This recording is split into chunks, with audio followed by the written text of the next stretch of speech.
그냥 나 자는 거 찍게요. 타임랩스. 네, 막.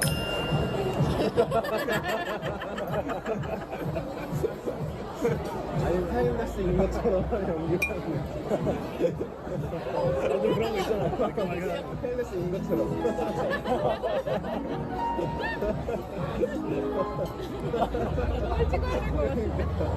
А что, если последние и не последние эфиры — это не просто усталые разговоры перед сном? А что, если мы слишком долго смотрели не туда и пропустили самое интересное? Потому что сегодня мы говорим не о том, что Тэхён и Чонгук сказали напрямую, а о том, что прорывается само. Сны, ночь, повторяющиеся привычки. И слишком много совпадений, чтобы это были совпадения. Ночь — это момент, когда человек перестает играть роль. И именно ночью Ким Тэхён говорит, что разговаривает во сне, показывает, как он спит, шутит о том, что будет снимать себя во сне, признается, что засыпает по 4 часа. А Чон Чонгук в этот момент смотрит, реагирует, говорит «красиво», когда речь идет о Тэхёне. Скажите честно, это похоже на случайный диалог или на слишком интимный фрагмент, который нам показали между делом? Ритуал перед сном. Не мелочь. В психологии сна есть правило. Ритуалы важнее самих снов. И вот что мы знаем. Тэхён читает роман перед сном, включает кондиционер, даже зимой обнимает подушку. Использует ароматическое масло, слушает классическую музыку. Чонгук не слышит будильники, делает растяжку, обнимает подушку. Предпочитает уют и аккуратность, тоже спит с кондиционером. Слишком одинаково? Это не просто похожие привычки. Это один и тот же ночной сценарий, повторенный двумя разными людьми. И тут Шерлок внутри нас задает вопрос. Откуда такое совпадение?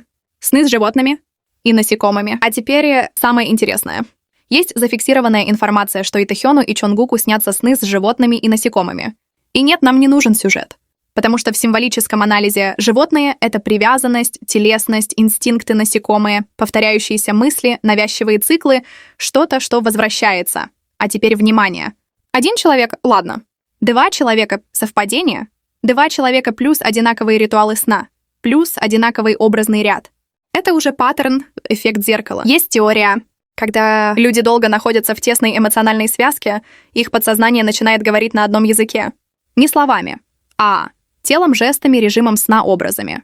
Поэтому фраза фанатов «Тэхён и Чонгук — один и тот же человек» на самом деле звучит не как шутка, а как очень точное наблюдение. Шерлок момент. «Я вздремнул и поговорил с Чонгуки». Эта фраза прошла слишком тихо. «Я вздремнул и поговорил с Чонгуки». А потом «Я должен был поехать с Чонгуки». Он тоже здесь. Взгляд в сторону, не в камеру. Это разговор по телефону? Или разговор, который мы не должны были услышать?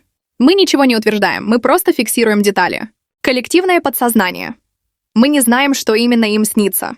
Но мы видим одинаковые сны по типу образов, одинаковые привычки, одинаковые ночные сценарии. И если это не связь, тогда что? Возможно, это не эфир. А окно не в отношения, а в подсознание. И если вы пересмотрите ночные эфиры после этого видео, вы увидите гораздо больше, чем раньше. Потому что некоторые признания происходят, когда человек почти спит. Почему Тэхён и Чонгук прижимают подушку? И во сне, и наяву. Тэхён прямо говорил, что засыпает, обнимая подушку. Чонгук — то же самое. И это не разовая привычка, а повторяющийся жест годами. В науке это называется тактильная саморегуляция. Когда человек прижимает подушку к груди, тело снижает уровень стресса автоматически. Давление на грудную клетку активирует блуждающий нерв, падает кортизол, мозг получает сигнал безопасности. Важно, мозг не различает, подушка это или человек. Он реагирует на форму, сопротивление и тепло. Такие жесты не появляются случайно. Они либо из детства, либо формируются в период сильной эмоциональной привязанности и потом воспроизводятся бессознательно. Ключевой момент. Если жест проявляется и во сне, и в усталости, и в эфирах, значит, он не контролируется. Это не привычка, это базовый паттерн нервной системы. Теперь главное. И Тэхён, и Чонгук обнимают подушку, плохо просыпаются, делают растяжку или телесные ритуалы перед сном, выбирают одинаковый тип уюта, демонстрируют этот жест в моменты, когда не следят за телом.